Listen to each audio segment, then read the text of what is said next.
Bonjour, mon nom est Clifford Matthews pour Ciné Techno et voici ma critique du jeu Death Stranding 2 On the Beach que j'ai eu le plaisir et l'honneur de l'essayer sur la PS5. Alors Death Stranding 2, tout comme le titre indique, c'est une suite directe du jeu de Death Stranding qui a sorti en 2019. Et puis disons que ce jeu, le Death Stranding 2, c'est vraiment une coche au-dessus du premier. Non seulement du côté visuel, mais au côté de gameplay, le côté cinématique, le côté de tout, c'est vraiment une coche de plus que le premier jeu. Tout comme, par contre, dans le premier jeu, c'est que l'histoire est simplement qu'on est un porteur, un livreur on essaie de, on apporte de l'équipement, des matériaux à une place à l'autre pour essayer de rebrancher un monde pas désuet, mais un monde là,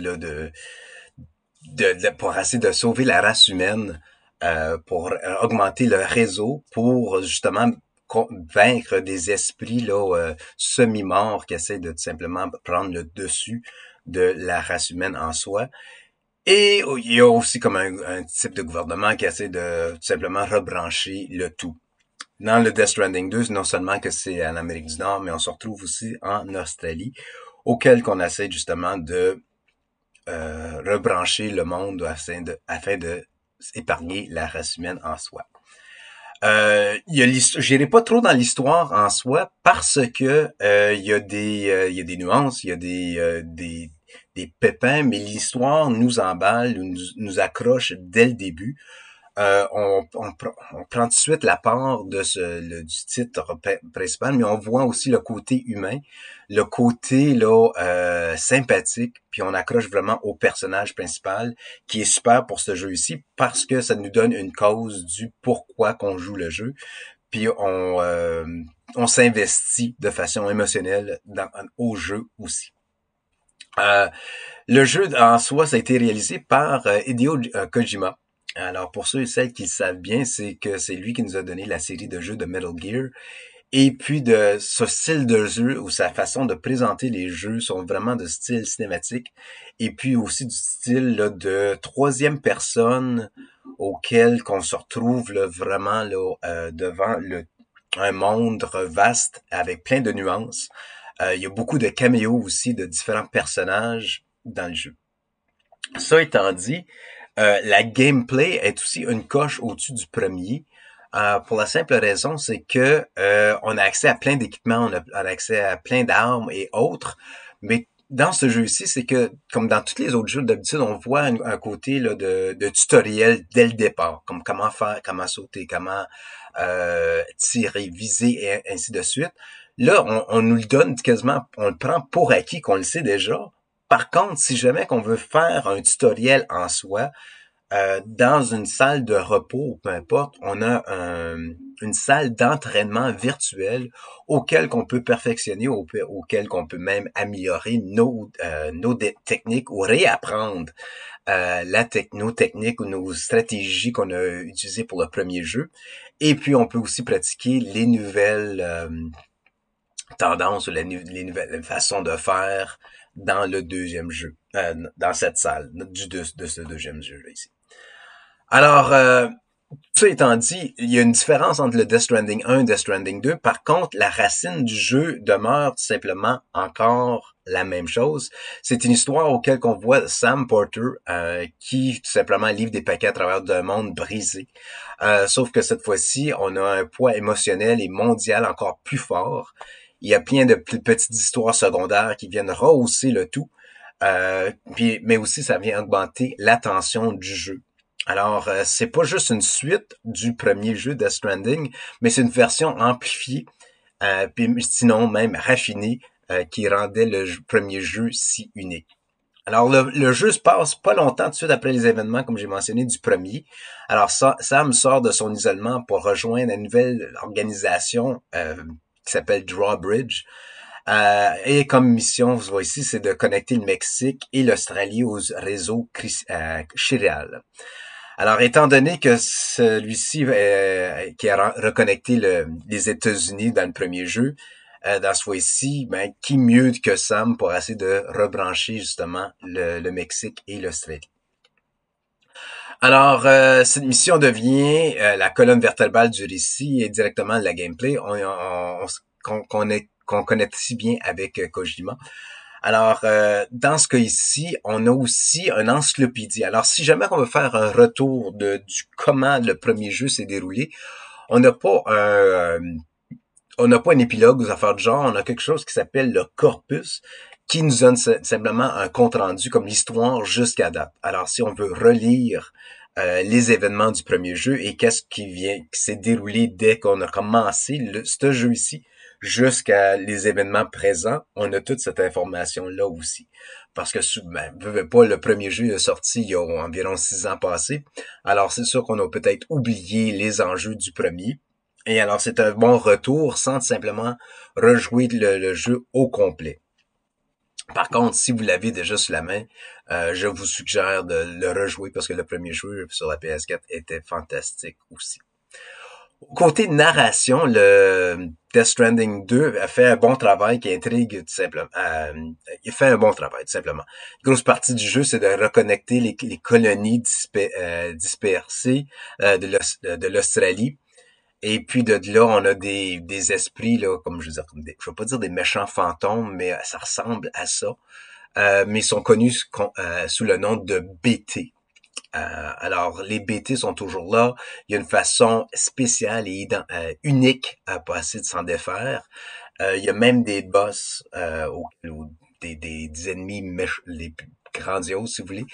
Et puis le tout est spectaculaire. Alors, je parle du spectaculaire non seulement grandiose au point de vue visuel, mais aussi au point de vue là de la façon de les vaincre. Alors, il y a des façons uniques pour essayer de les vaincre, mais aussi on le voit comme c'est fait pour un grand écran, disons. Alors, la musique qui suit, le tout s'enchaîne très, très, très bien. Alors, où est-ce que Death Stranding 2 vraiment innove, c'est avec un arsenal, si tu voulais, de gadgets, de pistolets, de grenades et autres.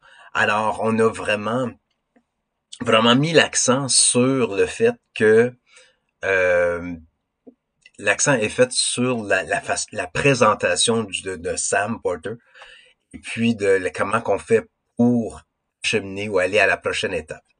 Là, il y a plusieurs points d'arrêt auxquels qu'on peut donner tout simplement un coup de pouce dans les airs pour dire que il y a un côté réseaux sociaux dans le jeu aussi qui est un peu innovateur sur ce côté-là.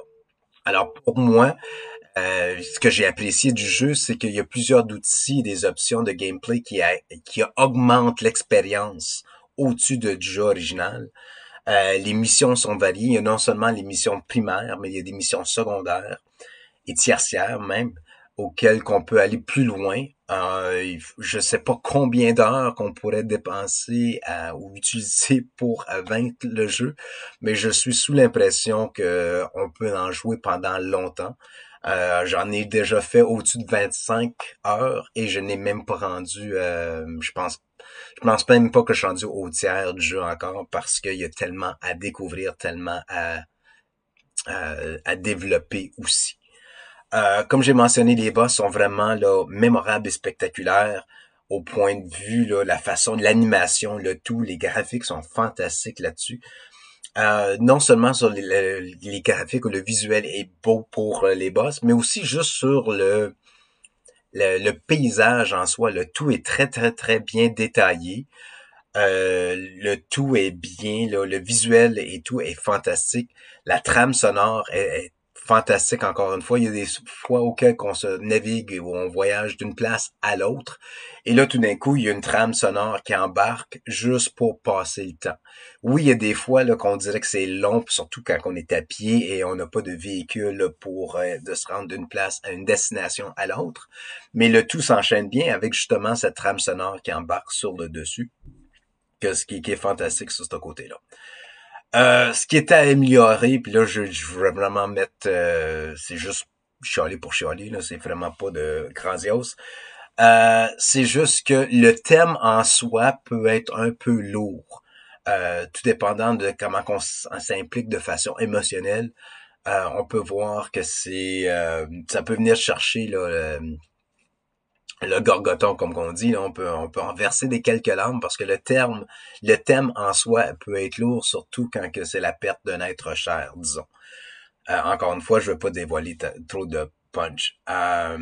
Ça étant dit, une autre chose que j'aurais ami, encore là, c'est chialer pour chialer. Ce que j'aurais pas déplu, mais c'est juste le fait qu'il y a beaucoup de le côté réseaux sociaux dans le jeu. Si il y a on peut construire un pont, construire une tour, quelque chose du genre, et qui est partagé dans un monde de l'univers réel, dans le temps réel. Alors, on met un petit peu trop d'accent sur le fait que on peut s'entraider. Comme par exemple, si vous voulez construire un pont, ben je peux te donner un petit thumbs up dessus, puis après ça, mais ça sert à quoi dans le fond? Pas, personnellement, je suis pas vraiment certain, je suis pas vraiment investi ou je me suis pas assez investi pour le savoir, le pourquoi. Je vais construire mon pont parce que je sais moi-même qui va le traverser. Si tu t'en sers, bravo, mais moi, ça me fait vraiment pas grand-chose là pour le jeu, pour la progression de mon propre jeu. C'est sûr que si tu l'avais construit pour moi, oui, ça va m'aider, mais rien qui m'en empêché rien qui m'empêche de le construire moi-même. Alors, comme je dis, l'histoire en soi, en résumé, l'histoire en soi du A à Z, de juste où est-ce que je suis rendu dans le jeu, est fantastique. Il y a beaucoup de scènes cinématiques qui sont spectaculaires. Les caméos, les comédiens qui ont interprété ou qui ont prêté leur ressemblance au jeu, on peut savoir directement c'est qui. Mais en même temps, c'est une histoire qui se mérite un peu à être sur un grand écran ou à l'affiche où le tout peut être facilement être interprété en un film. Le jeu est amusant, on peut y retourner, on peut refaire pas refaire les mêmes missions, mais on peut rejouer à ce jeu-ci parce qu'on peut tout simplement se créer des nouvelles armes, affaires de genre pour essayer de vaincre justement les BTS ou les BT dans le jeu. Alors pour Ciné Techno, mon nom est Clifford Matthews. Merci beaucoup de m'avoir écouté, puis on se reparle très bientôt.